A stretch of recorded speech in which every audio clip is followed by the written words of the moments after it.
Hello students, good morning everyone. How are you? I am absolutely fine here and hope to same at your home students.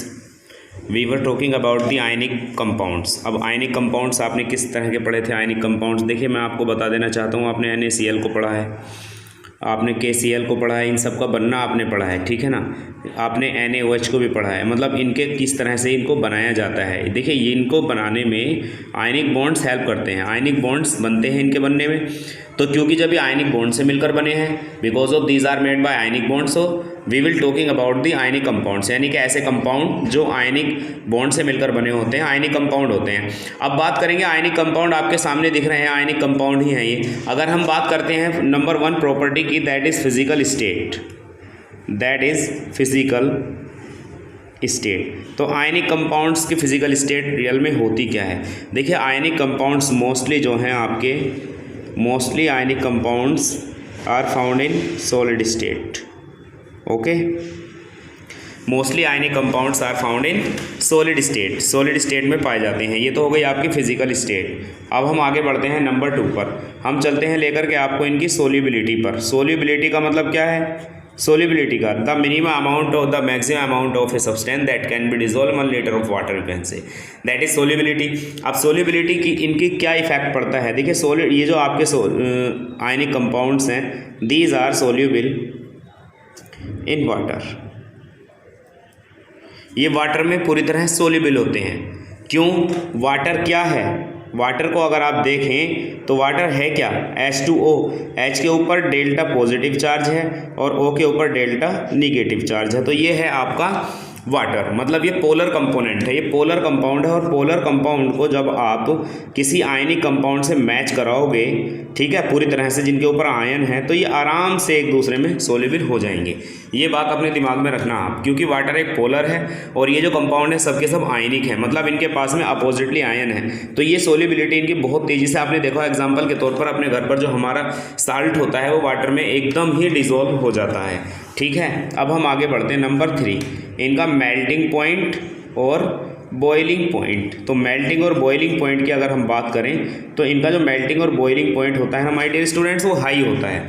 High क्यों होता है? Because of the ions are joined with strong electrostatic force of attraction.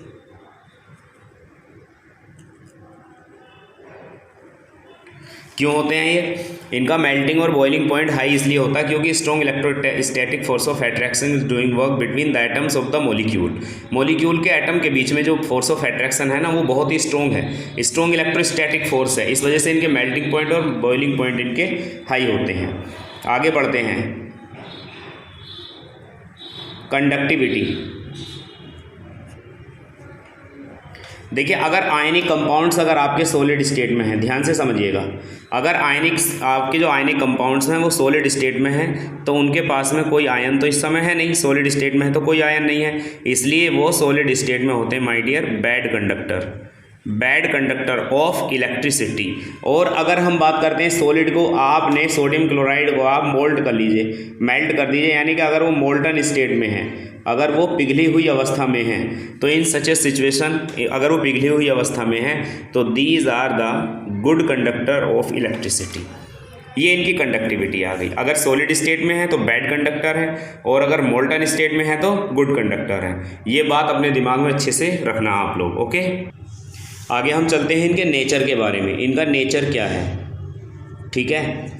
तो अगर हम nature की बात करते हैं तो ये जो आयनिक कंपाउंड्स होते हैं वो हार्ड होते हैं एज वेल एज ब्रिटल होते हैं, हार्ड होते हैं और ब्रिटल होते हैं, ये इनका नेचर होता है, ठीक है। जब ये आपस में एक साथ जुड़ते हैं क्लोजली पैक होकर के इनके मॉलिक्यूल्स, तो बहुत स्ट्रॉन्ग फोर्स के साथ जुड़ते हैं और अगर इनको पीटा जाए किसी चीज़ से, हैमर से अगर पीटा जाए तो ये बहुत तेज़ी से जो है टूट टूट करके, भंगुर होकर के, अलग अलग होकर के बिखर जाएंगे, ओके। अब हम आगे चलते हैं, अपने आगे के टॉपिक पर चलते हैं। अब आज हम बात करेंगे यहाँ पर ऑकरेंस ऑफ मेटल। ये एक बिल्कुल नया टॉपिक है, एक बिल्कुल ये अपने आप में एक यूनिक टॉपिक है और बहुत ही इंपॉर्टेंट टॉपिक है माय डियर स्टूडेंट्स। से चलते हैं, आइए, ऑकरेंस ऑफ मेटल। ठीक है। ऑकरेंस ऑफ मेटल्स यानी कि मेटल्स की उपस्थिति, मेटल कहाँ कहाँ मिलती हैं, इनके बारे में हमें बात करनी है बिल्कुल अभी अभी। ऑकरेंस ऑफ मेटल, तो देखिए मेटल की जो ऑकरेंस है वो दो तरह से हो सकती है, एक तो इनके नेटिव स्टेट में, ठीक है, और दूसरा कंबाइंड स्टेट में।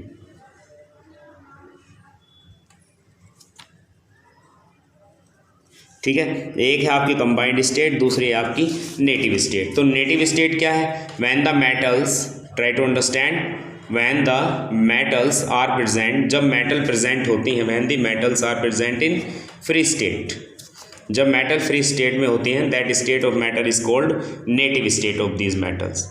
नेटिव स्टेट मतलब मेटल का फ्री स्टेट में पाया जाना, ठीक है। एग्जांपल के तौर पर अगर हम देखें, फ्री स्टेट में प्लेटिनम मिलता है, गोल्ड मिलता है, सिल्वर मिलता है, कॉपर मिलता है, तो ये सब नेटिव स्टेट मेटल्स हैं, ठीक है। नेटिव स्टेट मतलब फ्री स्टेट में मिलने वाली मेटल, ये अर्थ क्रस्ट से ही निकाली जाती हैं, लेकिन ये होती फ्री स्टेट में है, ये अपनी ओर्स की फॉर्म में नहीं मिलती। अब चलते हैं हम कंबाइंड स्टेट में। कंबाइंड स्टेट में यानी such metals which are found in the form of their ores, ठीक है। Combined state metals are those metals which are found in the form of their ores. Example के तौर पर अगर हम देखें तो देखिए कॉपर को अगर आप देखें तो ये फ्री स्टेट मेटल भी है, नेटिव स्टेट भी है, एज वेल एज ये कंबाइंड स्टेट भी है। क्यों? क्योंकि कॉपर अपने ओर की फॉर्म में भी मिलती है, CuFeS2, इसका कॉपर का एक और है जिसका नाम है copper pyrite, as well as इसके और Cu2O भी है, इसका और Cu2S भी है, ये सब इसके और हैं। अगर हम एल्यूमिनियम की बात करते हैं तो एल्यूमिनियम किन किन ओर्स की फॉर्म में मिलता है? ओर्स होते क्या है एक्चुअल में? ओर्स निकाले जाते हैं माय डियर मिनरल्स से, और मिनरल्स क्या होते हैं? वो निकाले जाते हैं ज़मीन के नीचे से खोद करके। तो एल्यूमिनियम की अगर हम बात करते हैं तो Al2O3 × 2H2O, ये बॉक्साइट और है जो एल्यूमिनियम का मेन ओर है। एज वेल एज एल्यूमिनियम को और कहाँ से निकाला जा सकता है? एल्यूमिनियम को और निकाला जा सकता है Na3AlF6 से, ये क्रायोलाइट है, इससे भी एल्यूमिनियम को निकाला जा सकता है, दिख रहा होगा आपको एल्यूमिनियम इसमें। अगर हम आयरन की बात करते हैं तो आयरन कहाँ से निकाला जा सकता है? Fe2O3 से निकाला जा सकता है। आयरन को और कहाँ से निकाला जा सकता है? Fe3O4 से निकाला जा सकता है। तो ये सब क्या है? कंबाइंड स्टेट मेटल्स हैं जो अपने ओर्स की फॉर्म में मिलती हैं। एज वेल एज और भी मैं आपको एग्जाम्पल बता देना चाहता हूँ। मान लीजिए लेड ही है, लेड एक मेटल है, कहाँ से निकलती है? ये PbS लेड सल्फाइड से ही निकाली जाती है, गैलेना इसका नाम है। ओके स्टूडेंट्स, अब बात करते हैं हम और रियल में है क्या, ओर्स क्या हैं, या उससे भी पहले हम बात करते हैं मिनरल्स क्या हैं। तो आइए चलते हैं मिनरल्स के बारे में बात करते हैं। Minerals are those substances which are obtaining from the earth crust. Minerals are those substance which are obtaining from the earth crust. Minerals वो सब्सटेंस होते हैं जो अर्थ क्रस्ट के नीचे से निकाले जाते हैं, अर्थ क्रस्ट में से प्राप्त किया जाए, टू ऑब्टेनिंग मेटल, जिससे कि उनसे मेटल प्राप्त की जा सके, ठीक है। तो ये होगा मिनरल्स। अब बात आती है और क्या है। और क्या है? और मतलब ओर्स हैं क्या? ओर्स हैं, ओर्स वो मिनरल्स हैं जिनसे मेटल को ईजीली और कन्वेनिएंटली जो है उसको प्राप्त किया जा सकता है, मतलब आसानी से और सस्ते दामों पर उनको प्राप्त किया जा सकता है, वो आपके ओर्स हैं। तो मैं आपको एक बात बता दूं कि all ores are minerals while all minerals are not ores.